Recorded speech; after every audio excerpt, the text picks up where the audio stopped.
Hello friends, welcome back to my channel. पिछले part में हमने कार्बोहाइड्रेट्स का स्ट्रक्चर, क्लासिफिकेशन और फंक्शंस देखा था। ये पार्ट में हम लिपिड्स के स्ट्रक्चर, क्लासिफिकेशन और फंक्शन देखेंगे।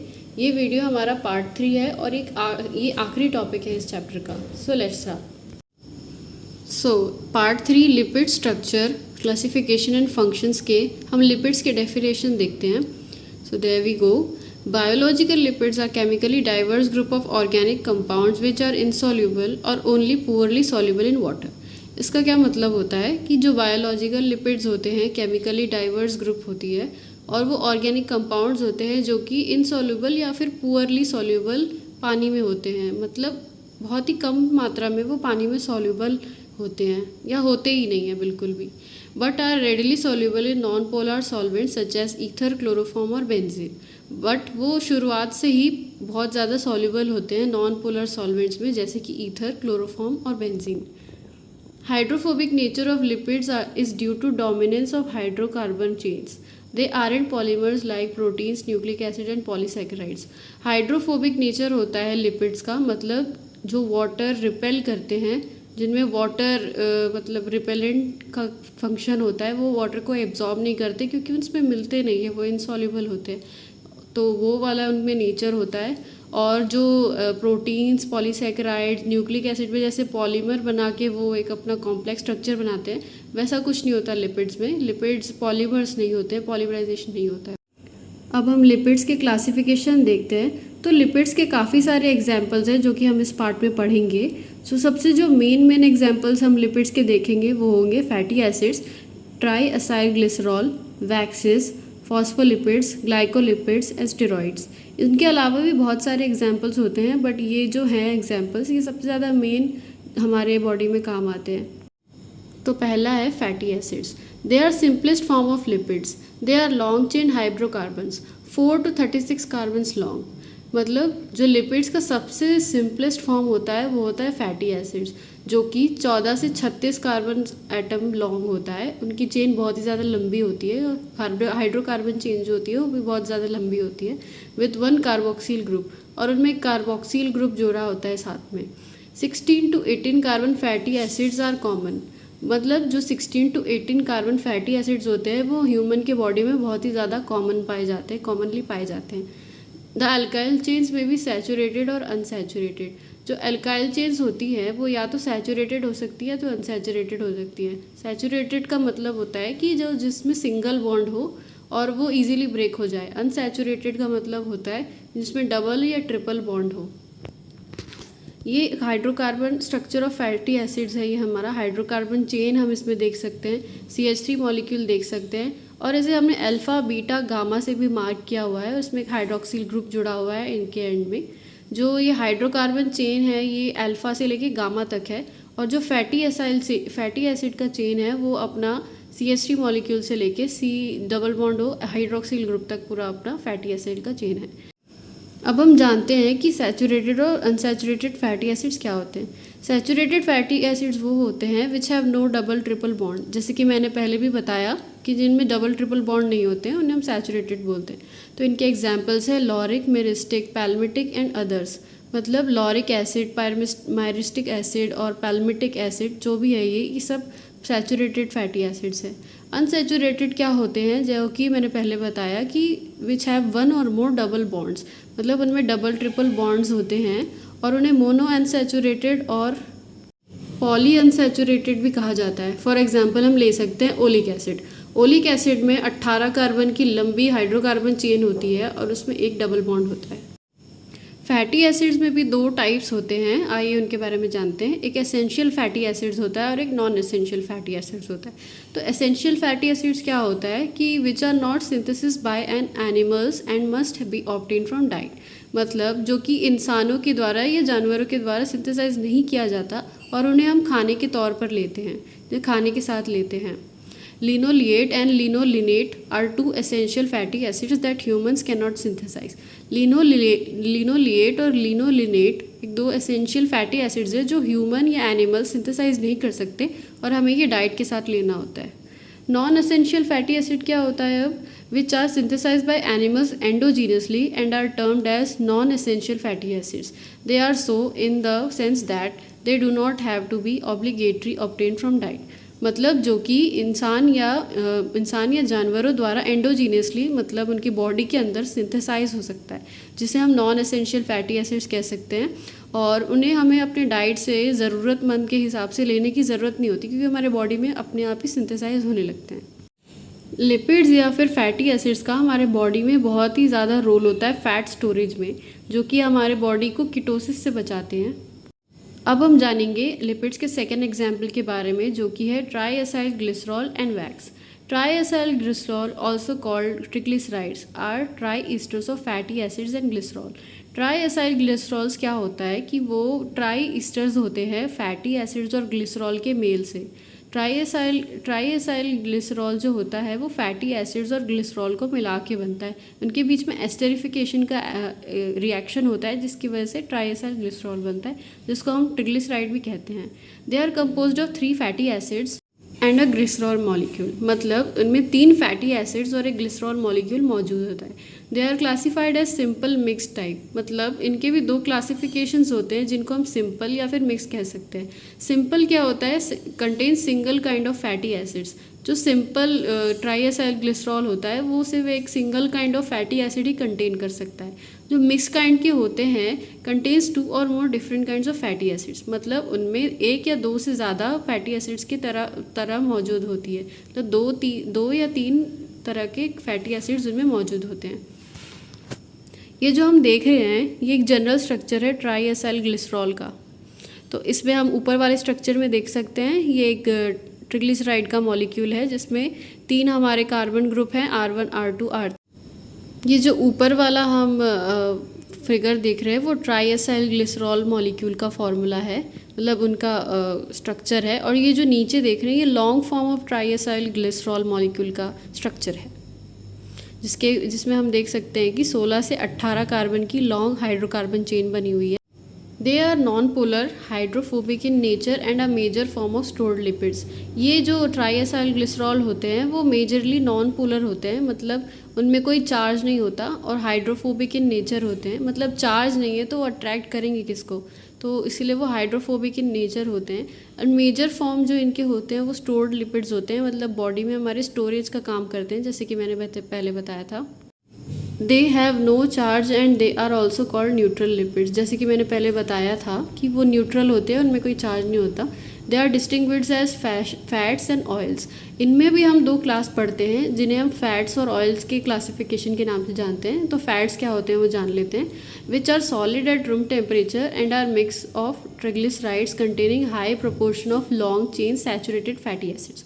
मतलब वो मिक्सचर होते हैं ट्रिग्लिसराइड्स के, जो कि हाई प्रोपोर्शन में लॉन्ग चेन कंटेन करते हैं, और वो सॉलिड होते हैं रूम टेम्परेचर में, एंड सैचुरेटेड होते हैं, जिनमें सिंगल बॉन्ड होता है, वो मतलब डबल ट्रिपल बॉन्ड कंटेन नहीं करते, इजीली ब्रेक हो जाते हैं. और रूम टेम्परेचर में सॉलिड होते हैं. अगर वो उनसे ज़्यादा हाई टेम्परेचर में जाएंगे तो वो ब्रेक डाउन होने लगते हैं. ऑयल्स जो सेकेंड इनका क्लासिफिकेशन है वो है oils are liquids at room temperature because of their relatively high proportion of unsaturated fatty acids. Oils जो होते हैं वो बहुत ही अनसैचुरेटेड होते हैं, जिनमें डबल ट्रिपल बॉन्ड मौजूद होते हैं. वो रूम टेम्परेचर में लिक्विड होते हैं उनके हाई प्रोपोर्शंस की वजह से. यदि अनसैचुरेशन के हाई प्रोपोर्शन की वजह से ही वो रूम टेम्परेचर पे लिक्विड होते हैं. और हम उन्हें अगर बहुत ही ज़्यादा लोअर टेम्परेचर में रखें तो समटाइम्स दे गेट फ्रीज, और मतलब थिक हो जाते हैं वो. Hydrolysis of its called saponification. जो हाइड्रोलिसिस होता है हमारा ट्राई एसाइल ग्लिसरॉल का, उसे हम सैपोनिफिकेशन कहते हैं.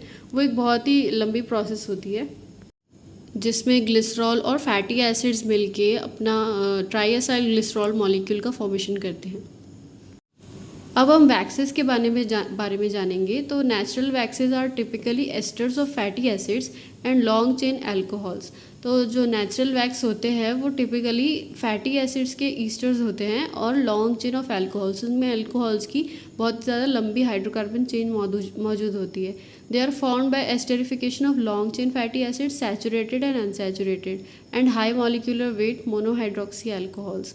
मतलब वो एस्टरिफिकेशन रिएक्शन होता है वो उनकी वजह से ही बनते हैं, और वो एक लॉन्ग चेन फैटी एसिड्स के मॉलिक्यूल से लेके, जो कि या तो फिर सैचुरेटेड होता है या तो अनसैचुरेटेड होता है, and high molecular weight monohydroxy alcohols.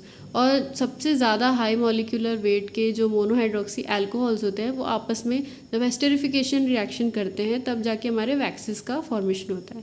Example animal waxes B wax, जैसे कि हम बी वैक्स जानते हैं जो कि इसी रिएक्शन की वजह से बनता है, इन्हीं कंपाउंड्स के रिएक्शन की वजह से बनता है, जो कि ऑर्गेनिक होता है, बहुत ही अच्छा होता है हमारे लिए।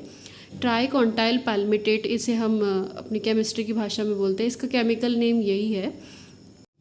ये नेचुरल वैक्स का स्ट्रक्चर है, ये एक जनरल स्ट्रक्चर है, ये बहुत ही ज़्यादा लंबा हो सकता है, इसलिए हमने इसके CH2 मॉलिक्यूल के सामने ब्रैकेट में हमने M लगाया, क्योंकि बहुत ही ज़्यादा लंबा हाइड्रोकार्बन चेन होता है, जिसमें हम पाल्मिटिक एसिड और ट्राइकॉन्टेनॉल जो हमने देखा है, इनके अलग अलग केमिकल फार्मूलाज देख रहे हैं हम। ये इन दोनों के मेल से ही बनता है अपना वीज wax.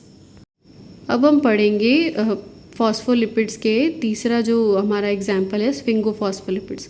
Phospholipids derive from sphingosine are called sphingophospholipids. ऐसे फॉस्फोलिपिड्स जो कि स्फिंगोसीन से डेराइव्ड है उन्हें हम स्फिंगोफॉस्फोलिपिड कहते हैं। अभी स्फिंगोफॉस्फोसीन होता क्या है? स्फिंगोफॉस्फोसीन होता है 18 कार्बन अमीनो एसिड अल्कोहल। जो स्फिंगोसीन होता है वो एक 18 कार्बन एटम्स का अमीनो एसिड अल्कोहल होता है, इसमें अमाइन ग्रुप और अल्कोहल ग्रुप दोनों साथ में प्रेजेंट होते हैं। तो सेरामाइड जो है, ceramide is a structural parent of all the sphingolipids. मतलब स्फिंगोलिपिड्स को बनाने में जो पेरेंट मॉलिक्यूल सबसे ज़्यादा यूज़ होता है, जो उसका सोर्स होता है, वो सेरामाइड होता है। अब ये सेरामाइड क्या होता है? Ceramide is a fatty acid is joint to a sphingosine via an amide linkage. मतलब सेरामाइड जो मॉलिक्यूल है उसमें जो कॉम्प्लेक्स है उसमें फैटी एसिड जो है वो एमाइड लिंकेज से जुड़ा हुआ होता है, जिसकी वजह से स्फिंगोसीन बनता है। मतलब स्फिंगोस्फीन और एमाइड लिंकेज जब साथ में जुड़ते हैं तब सेरामाइड का फॉर्मेशन होता है। स्फिंगोमाइलिन एक बहुत ही ज़्यादा अच्छा एग्जाम्पल है स्फिंगोफॉस्फोलिपिड्स का। उसमें in which a phosphocholine group is attach to the C1 hydroxyl group. मतलब फॉस्फोकोलिन ग्रुप जो है कि वो कार्बन फर्स्ट के जो हाइड्रोक्सिल ग्रुप के है, कार्बन फर्स्ट का, उस पर जुड़ा हुआ होता है। और sphingomyelins are major constituent in the nervous tissue of higher animals. Sphingomyelin जो होता है वो हमारे नर्वस टिश्यू में सबसे ज़्यादा काम का आता है, सबसे मेजर कॉन्स्टिट्यूएंट होता है टिश्यू के फॉर्मेशन में। जो हमारा नर्वस टिश्यू का फॉर्मेशन होता है उसमें सबसे ज़्यादा स्फिंगोमाइलिन्स काम आते हैं, जिसमें हम लोग माइलिन शीट पढ़ते हैं जो कि वो इसी से बनी होती है। अब यहाँ पर हम सेरामाइड का स्ट्रक्चर भी देख सकते हैं, जहाँ पर X जो है वो H ग्रुप होता है, एंड यहाँ नीचे लिखा भी है मैंने, if X is equal to H then it is called ceramide, and if X is equal to phosphate group plus CH2 plus amino group then it is sphingomyelin. Here we can see a long hydrocarbon chain attach to the second part of this molecule. Long hydrocarbon chain यहाँ पर attach हुई है। अब हम पढ़ते हैं lipids के अगले एग्जाम्पल्स पे, जो कि है glycolipids. Lipid containing saccharide group, मतलब जो लिपिड्स है जिनमें सैकेराइड ग्रुप होते हैं, शुगर मोइटीज़ होती हैं, उन्हें हम ग्लाइकोलिपिड्स बोलते हैं। Glycosphingolipid is the most important type of glycolipids and constitutes the major class of membrane of lipids. मतलब जो कि ग्लाइकोस्फिंगोफॉस्फोलिपिड है वो सबसे ज़्यादा इम्पॉर्टेंट ग्लाइकोलिपिड है, और वो सबसे ज़्यादा मेजर क्लास में आती है लिपिड्स के। इसमें बहुत सारे एग्जाम्पल्स होते हैं, हम आगे उसके एग्जाम्पल्स भी देखेंगे ग्लाइकोस्फिंगोलिपिड की, जो कि है cerebroside have a single monosaccharide link to ceramide. आपने 12th में भी इसके बारे में पढ़ा होगा, तो इससे आगे हम जो क्लासिफिकेशन पढ़ते हैं तो ये सब सारे एग्जाम्पल्स भी पढ़ने होते हैं हमें साथ में। Have a single monosaccharide link to ceramide. मतलब जो सिंगल मोनोसैकेराइड सेरामाइड से अगर अटैच है, दोनों आपस में बॉन्डेड हैं, तो वो सेरेब्रोसाइड का फॉर्मेशन करती है। ग्लोबोसाइड जो होता है वो ओलिगोसैकेराइड होता है, सेरामाइड के साथ लिंक्ड होता है। ओलिगोसैकेराइड, कोई भी ओलिगोसैकेराइड और सेरामाइड जब साथ में लिंकेज करते हैं, बॉन्ड बनाते हैं, तो उसको हम ग्लोबोसाइड कहते हैं। ग्लोबोसाइड Gangliosides. Globosides that contains complex oligosaccharides as their polar head groups with one or more residues of an acetyl neuraminic acid and sialic acid. मतलब जो ग्लोबोसाइड्स होता है वो एक कॉम्प्लेक्स होता है ओलिगोसैकेराइड्स और N acetyl neuraminic acid and sialic acid. मतलब उनके जो बॉन्डिंग से बनते हैं अपने, उनको हम गैंग्लियोसाइड बोलते हैं। हमारे जो नर्वस टिश्यू होते हैं इनमें बहुत सारा काम होता है, जैसे गैंग्लिया जो हम पढ़ते हैं, और सेरेबेलम पढ़ते हैं, सेरेब्रोसाइड ये सब पढ़ते हैं, तो वो सब चीज़ें जो ब्रेन से जुड़ी हुई है सारी इन्हीं से मिल करके बनती हैं, और ये सबसे ज़्यादा इम्पॉर्टेंट पार्ट होता है हमारे बॉडी में। नीचे जो हम है उनका फिगर देख सकते हैं एन एसिटाइल न्यूरामिनिक एसिड का। Sphingolipid storage diseases. स्फिंगोलिपिड से जुड़े हुए जो डिजीजेज हैं हम उनके बारे में भी जान लेते हैं। A group of inherited metabolic disorders characterized by an excessive intralysosomal deposition of sphingolipids and sphingophospholipids. मतलब जो कि स्फिंगोफॉस्फोलिपिड्स और स्फिंगोलिपिड्स के जो बहुत ही ज़्यादा डिपोजिशन से होते हैं, जो कि इंट्रालाइसोसोमल होती है, बहुत ही ज़्यादा डिपोज्ड हो जाते हैं अगर हमारे बॉडी में, तो वो हमारे लिए मेटाबॉलिक डिसऑर्डर्स बन जाती हैं। जैसे कि हम एग्जांपल्स पढ़ते हैं तो टे सैक्स जो एक डिजीज़ होता है वो गैंग्लियोसाइड GM2 के एक्यूमुलेशन से होती है, जो कि एक स्फिंगोलिपिड है। और एंजाइम बीटा हेक्सोसामाइन की जो डेफिशिएंसी होती है हमारे बॉडी में हो जाती है।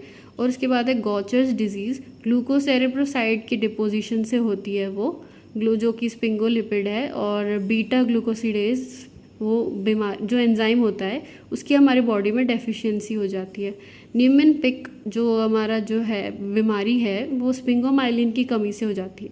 स्पिंगोमाइलिन हमारे ब्रेन में जितना भी मतलब मेंटल रिटार्डेशन से लेके कोई भी बीमारी हमें पकड़ सकती है अगर ये सभी चीज़ें हमारे बॉडी में एब्सेंट हो। तो स्पिंगोमाइलिनेज जो हमारा जो एंजाइम होता है उसकी डेफिशिएंसी हो जाती है इसमें। फैब्रीज डिजीज़ जो होती है ट्राईहेक्सोसिल सेरामाइड, मतलब ट्राईहेक्सोसिल सेरामाइड की डिपोजिशन से होती है हमारे बॉडी में, जो कि अल्फ़ा गैलेक्टोसिडेज ए जो एंजाइम होता है उसकी बीमारी हमारे बॉडी में कर देती है। ये जो जितने भी एंजाइम्स हैं ना, ये मतलब हमें फूड से मिलते हैं, फूड से नहीं भी मिलते तो हमें हमारे लिए एसेंशियल है काफ़ी ज़्यादा। तो हम इसका अगर एब्सेंट हो गया हमारे बॉडी में तो बहुत सारी बीमारियां, मेंटल डिसऑर्डर्स आ सकती हैं हमें, और बहुत सारी बॉडीज़ में रिटार्डेशंस हो सकती हैं मेंटल की वजह से, इन सब की वजह से। तो कैबरीज डिजीज़ जो है डीएसाइलेटेड गैलेक्टोसेरेब्रोसाइड उनकी जमावट से बनती है हमारे बॉडी में, उनके एक्यूमुलेशन से बनती है हमारे बॉडी में। तो उनसे गैलेक्टोसेरेब्रोसाइडेज जो एंजाइम होता है उसकी डेफिशिएंसी वो होती है बॉडी में। फंक्शंस। अब हम लिपिड्स के फंक्शंस के बारे में जानेंगे। They serve as a storage form of metabolic fuel, मतलब वो हमारे मेटाबॉलिक स्टोरेज फ्यूल के काम में आता है। हमारा जो मेटाबॉलिक फ्यूल है मतलब एनर्जी जो प्रोवाइड करता है खाना हमें, वो स्टोर करके रखता है हमारी बॉडी में। They serve as transport of metabolic fuel, मतलब जो मेटाबॉलिक फ्यूल है उसके हमारे बॉडी में ओवरऑल ट्रांसपोर्ट की जो व्यवस्था है वो हमारे लिपिड्स चेक करता है। They provide the structural components of membranes, मतलब जो हमारे बॉडी की स्ट्रक्चरल कंपोनेंट्स है, जो बनावट में जो भी बायोमोलिक्यूल्स हमारे लगते हैं वो लिपिड सबसे ज़्यादा मेजर रोल निभाता है उसके अंदर। They have protective functions in bacteria, plants, insects and vertebrates, serving as a part of outer coating between the body of the organism and the environment. मतलब एनवायरनमेंट और बॉडी के अंदर के ऑर्गेनिज्म के अंदर की जो बॉडी होती है उसमें जो कि प्रोटेक्टिव लेयर बनाते हैं वो लिपिड्स की वजह से बनते हैं। लिपिड्स अगर हमारे बॉडी में नहीं होते तो वो बहुत ही ज़्यादा हम लोग एक्सपोजेबल होते हैं और बहुत ही ज़्यादा हम लोग इन्फेक्टेड रहते हैं, हमें बीमारियाँ बढ़ती और इंसान अपना जीवन कंटिन्यू नहीं कर पाता अगर लिपिड्स की लेयर हमारे बॉडी में नहीं होती तो। Apart from the general function, biological lipids serve as a pigments, carotene, hormones, vitamin D, signaling molecules, echinosides, phosphatidylinosytol derivatives, cofactors, vitamin K, detergents, bile salts and many other specialized function. मतलब इनके general functions जो हमने पहले देखे, इनके अलावा भी ये बहुत ही ज़्यादा चीज़ों में अपने रोल, बहुत ही ज़रूरी रोल निभाते हैं, जो कि है कि पिगमेंट्स, जैसे कि कैरोटीन पिगमेंट्स प्लांट्स में होते हैं, कैरोटीन, और हमारे कैरेटीन हमारे बॉडी में जो हेयर्स में होते हैं, हॉर्मोन्स होते हैं हमारे बॉडी के, जो विटामिन 3 डेरिवेटिव्स होते हैं, सेक्स हॉर्मोन्स होते हैं, उनको ये रेगुलेट करने में बहुत ही ज़्यादा काम आते हैं। सिग्नलिंग मॉलिक्यूल्स होते हैं जो हमारे बॉडी को सिग्नल पहुंचाते हैं कुछ भी आपत्तिजनक कार्य में। इकोसैनोइड्स, सॉरी तो गलत प्रोनाउंस कर रही हूँ थोड़ा, इकोसैनोइड्स और फॉस्फेटिडिल आयनोसिटोल जो डेरिवेटिव्स होते हैं, वो हमारे बॉडी में सिग्नलिंग मॉलिक्यूल्स होते हैं। ये इम्यूनोलॉजी से जुड़ा हुआ पार्ट है। हमारे इम्यूनोलॉजी में सिग्नलिंग का बहुत ही ज़्यादा अच्छे से एक्सप्लेन किया गया है इम्यूनोलॉजी के पार्ट में, तो हम उसको आगे फर्दर चैप्टर्स में देखेंगे। कोफैक्टर्स जो होते हैं विटामिन के, उनके मतलब उनके फंक्शन और रेगुलेशन, उनके मैन्युफैक्चर से लेके सब कुछ ही लिपिड्स देखते हैं। डिटर्जेंट और बॉडी डिटर्जेंट्स होते हैं हमारे, जिन्हें हम बाइल सॉल्ट्स भी कहते हैं, उनके भी फंक्शंस में काम आते हैं और बहुत ही ज़्यादा अदर फंक्शंस निभाते हैं। सो अगर आपको वीडियो अच्छी लगी तो लाइक शेयर सब्सक्राइब करें और मेरे चैनल पे पूरी वीडियो देखिए, बहुत ही ज़्यादा इंफॉर्मेटिव वीडियोस होती है। मैं आगे भी ऐसी और भी ज़्यादा वीडियोस डालती रहूँगी, तो बने रहें मेरे साथ। Thank you so much.